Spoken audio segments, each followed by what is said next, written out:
LLB की degree हासिल करना ये वाकई एक बहुत बड़ी उपलब्धि है।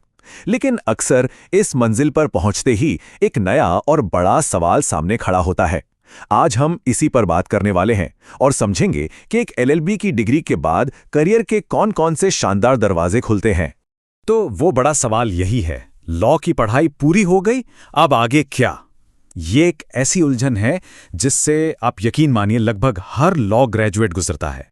तो चलिए आज इस उलझन को थोड़ा सुलझाते हैं और देखते हैं कि आगे कौन कौन से रास्ते हैं जो इंतजार कर रहे हैं। देखिए, जैसे ही कोई वकील शब्द सुनता है ना, तो दिमाग में अक्सर काले कोट और कोर्टरूम की ही तस्वीर बनती है। लेकिन सच तो ये है कि कानून की डिग्री का दायरा कोर्टरूम की दीवारों से कहीं कहीं ज्यादा बड़ा है। असल में ये डिग्री एक ऐसी मास्टर की तरह है जो अनगिनत संभावनाओं का एक पूरा ब्रह्मांड खोल देती है। चलिए सबसे पहले बात करते हैं उन रास्तों की जो सबसे जाने पहचाने हैं। वकालत और न्यायपालिका, ये वो पारंपरिक कानूनी पेशे हैं जिन्हें हमेशा से बहुत सम्मान और प्रतिष्ठा की नज़रों से देखा जाता रहा है। तो एक प्रैक्टिसिंग वकील बनने का सफर शुरू कैसे होता है? पहला और सबसे जरूरी पड़ाव है अखिल भारतीय बार परीक्षा यानी AIB को पास करना। यह सिर्फ एक एग्जाम नहीं, बल्कि प्रोफेशनल दुनिया में आपका पहला कदम है। इसके बाद किसी सीनियर एडवोकेट के अंडर काम करके जमीनी तजुर्बा हासिल करना, ये बेहद जरूरी है। और फिर जाकर कहीं स्वतंत्र प्रैक्टिस का रास्ता खुलता है। अब बात करते हैं एक और बेहद प्रतिष्ठित भूमिका की, यानी न्यायपालिका की। देखिए, अगर वकालत करना किसी एक पक्ष का केस लड़ना है, तो जज या मजिस्ट्रेट बनना वो तो खुद न्याय के तराजू को थामने जैसा है। अच्छा, तो इस पद तक पहुंचने का रास्ता लोक सेवा आयोग की न्यायिक सेवा परीक्षा से होकर गुजरता है, जिसे पास करना सच कहूं तो एक बहुत बड़ी चुनौती माना जाता है। शुरुआती लेवल पर मजिस्ट्रेट क्रिमिनल केस देखते हैं और सब जज सिविल मामलों को। और फिर जैसे जैसे अनुभव बढ़ता है, प्रमोशन के साथ साथ जिम्मेदारियां भी बढ़ती चली जाती हैं। चलिए अब कोर्टरूम के गलियारों से निकलते हैं और कॉर्पोरेट दुनिया की ऊंची इमारतों की तरफ चलते हैं। आज के बिजनेस वर्ल्ड में लीगल स्किल्स की डिमांड आप सोच भी नहीं सकते कितनी ज्यादा है, और लॉ ग्रेजुएट्स के लिए यहां मौकों की कोई कमी नहीं है।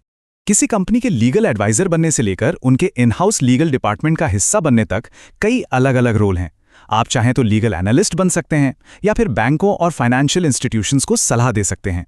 और इसी लिस्ट में एक बहुत ही दिलचस्प और उभरता हुआ फील्ड है लीगल आउटसोर्सिंग। तो ये लीगल प्रोसेस आउटसोर्सिंग या LPO आखिर है क्या चीज? देखिए, आसान शब्दों में कहें तो जब कोई कंपनी या लॉ फर्म अपना कुछ कानूनी काम किसी दूसरे स्पेशलिस्ट फर्म को सौंप देती है। ये एक बहुत तेजी से बढ़ता हुआ सेक्टर है जिसमें भविष्य की बड़ी संभावनाएं छिपी हैं। अब इस स्लाइड पर जो बात है ना, वो बहुत दिलचस्प है। ये दिखाती है कि कैसे एक एक्स्ट्रा डिग्री आपके करियर को एक नई रफ्तार दे सकती है। देखिए, एक LLB ग्रेजुएट एक बेहतरीन लीगल एडवाइजर बन सकता है, लेकिन अगर LLB के साथ MBA की डिग्री भी हो तो फिर लीगल सलाह के साथ साथ कंपनी एडमिनिस्ट्रेशन में भी एक बड़ी भूमिका निभाने का मौका मिलता है, और इसका सीधा असर बेहतर पैकेज और अच्छी पोजीशन पर पड़ता है। ओके, तो कॉर्पोरेट वर्ल्ड से आगे बढ़ते हैं और अब नजर डालते हैं उन करियर्स पर जो सीधे तौर पर सरकार, पब्लिक सर्विस और देश के निर्माण से जुड़े हैं। सरकार के साथ काम करने के भी कई रास्ते हैं। आप इंडियन लीगल सर्विसेज में जा सकते हैं, कानून बनाने में लेजिस्लेटिव काउंसिल के तौर पर मदद कर सकते हैं, या फिर पब्लिक प्रोसिक्यूटर बनकर अदालत में सरकार का पक्ष रख सकते हैं। इतना ही नहीं, इंडियन आर्मी, नेवी और एयरफोर्स में भी लीगल एक्सपर्ट्स के लिए खास पद होते हैं। और हाँ, सिविल सर्विसेज का दरवाजा तो हमेशा ही खुला है। जरा इस तथ्य पर गौर कीजिए, ये कितना प्रभावशाली है। ये हमें दिखाता है कि हमारे देश की नींव रखने में वकीलों और कानूनी विशेषज्ञों की कितनी बड़ी और ऐतिहासिक भूमिका रही है। मतलब, राष्ट्र निर्माण और कानूनी समझ का रिश्ता बहुत गहरा है। और देखिए, यही वजह है कि एक LLB की डिग्री राजनीति में करियर बनाने के लिए एक बेहद मजबूत नींव का काम करती है। संविधान की, कानून की और सरकार कैसे काम करती है, इसकी गहरी समझ एक अच्छा नेता बनने में बहुत मददगार साबित होती है। अच्छा, अब बात करते हैं उन लोगों की जिनको कानून के क्यों और कैसे में ज्यादा दिलचस्पी है। मतलब वो लोग जो कानून पढ़ाना चाहते हैं, उस पर लिखना चाहते हैं या फिर गहरी रिसर्च करना चाहते हैं। एकेडमिक्स में जाना है तो टीचिंग एक रास्ता है, जिसके लिए LLM और PhD जैसी हायर एजुकेशन की जरूरत होती है।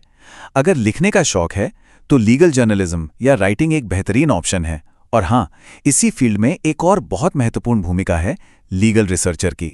लीगल रिसर्चर ये असल में पर्दे के पीछे के वो हीरो हैं जो वकीलों को केस की गहराइयों तक पहुंचने में मदद करते हैं। ये एक ऐसा काम है जिसमें गहरी एनालिटिकल स्किल और कानून की बारीक समझ की बहुत ज़रूरत होती है।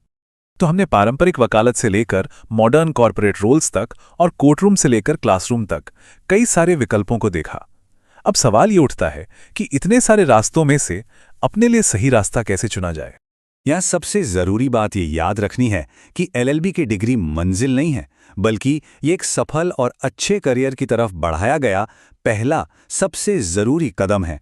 ये वो नींव है जिस पर आप अपनी पसंद के भविष्य की इमारत खड़ी कर सकते हैं। तो बस हमारी सलाह यही है, इन सभी विकल्पों पर गहराई से सोचें, अपनी दिलचस्पी और अपनी ताकत को पहचानें और फिर एक सोचा समझा समझदारी भरा फैसला लें। आखिर ये करियर आपका है तो चुनाव भी आपका ही होना चाहिए। तो हम आपको इसी एक सवाल के साथ छोड़े जाते हैं। कानून का ये विशाल ज्ञान जो आपने हासिल किया है वो आपको कहाँ ले जाएगा? संभावनाएं अनंत हैं और चुनाव सिर्फ आपका है।